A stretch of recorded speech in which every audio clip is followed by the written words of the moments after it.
Alors, l'analyse de ce bilan économique avec l'invité du Grand Journal, Michael Tapiro, bonjour. Bonjour. Économiste spécialiste du sport, notamment président de la Sports Management School. On vient de voir un des exemples en France, ça se passe à Bordeaux. Notre reportage, on a entendu des commerçants satisfaits, des supporters globalement joyeux aussi par l'ambiance qui régnait durant cet Euro. Est-ce que vous diriez que c'est une réussite sur le plan économique ? Alors, il est un peu trop tôt pour donner des chiffres d'un point de vue économique pour dire si c'est une réussite ou pas. Néanmoins, on peut d'ores et déjà affirmer que dans toutes les villes de province qui ont organisé l'Euro 2016, ça a très très bien fonctionné. Il y a eu un afflux de spectateurs, il y a eu bien sûr évidemment un afflux de touristes et je dirais que le modèle économique a très très bien fonctionné.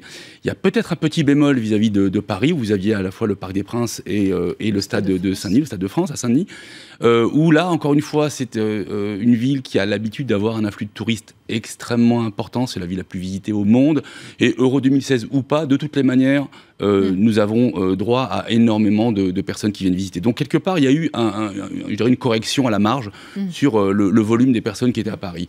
Ensuite, on n'est pas sans savoir que Paris a souffert depuis le 13 novembre dernier.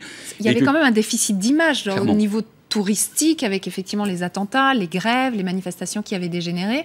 Est-ce que l'euro a un petit peu rétabli la donne ou Alors oui, il rétablit un peu parce qu'on s'est rendu compte que Paris était une très belle ville, on s'est rendu compte qu'elle était plutôt conviviale et qu'on était bien reçus. Donc l'euro a énormément aidé, je pense, principalement pour Paris, même si d'un point de vue économique, ça n'a pas forcément été un levier génial.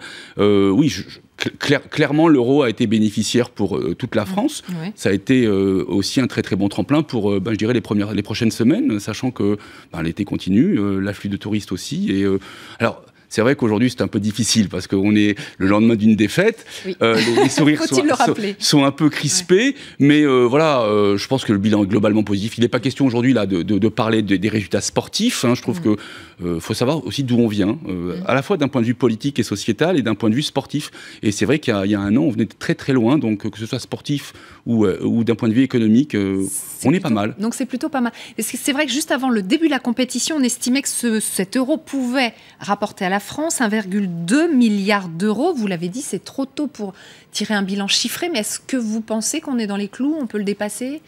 Oui, on n'en est pas loin en tout cas. Enfin, encore une fois, souvent on fait des statistiques en estimant que la France sera dans le dernier carré. Là, elle a été en finale, donc quelque part ça a été un afflux forcément, notamment sur les fan zones. Il faut savoir que sur ce 1,2 milliard, les fan zones représentent à peu près 200 millions d'euros. Donc quand vous voyez qu'hier il y a eu des émeutes parce que les fan zones étaient totalement saturées à 18h, ça prouve que voilà, il y a eu un engouement et qu'il y aura quoi qu'il arrive de l'économie derrière tout ça. Donc on peut dire que c'est une réussite a priori d'ores et déjà avant d'avoir les...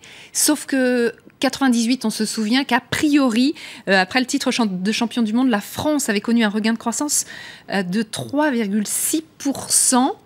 Est-ce que déjà c'est un chiffre que vous nous confirmez ? Parce que c'est vrai que ça circule pas mal. Ouais, il a été décrié. Enfin, ce qui est sûr, c'est qu'en 98, il y a eu un état de béatitude permanent pendant à peu près 6 mois. Les gens vous souriaient dans la rue.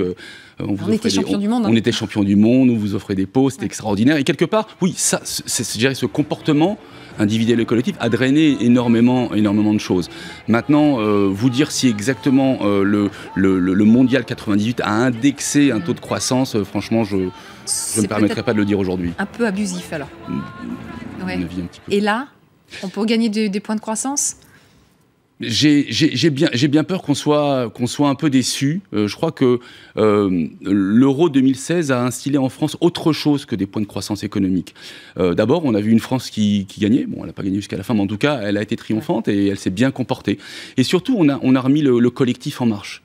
C'est une équipe de France qui est une équipe avant toute chose, alors que depuis le drame de Naïsna... Une sélection, c'est une équipe. Exactement. En 2010, Naïsna, c'était quelques individus en fait, qui n'étaient pas encore je dirais, dans un esprit d'équipe. Et quelque part, ça a déteint aussi auprès des supporters. Alors, bien sûr, les supporters français, et on a vu vraiment un engouement extraordinaire. Et alors, j'aimerais bien faire un petit clin d'œil aux supporters franco-portugais, qui sont, eux, champions d'Europe, oui.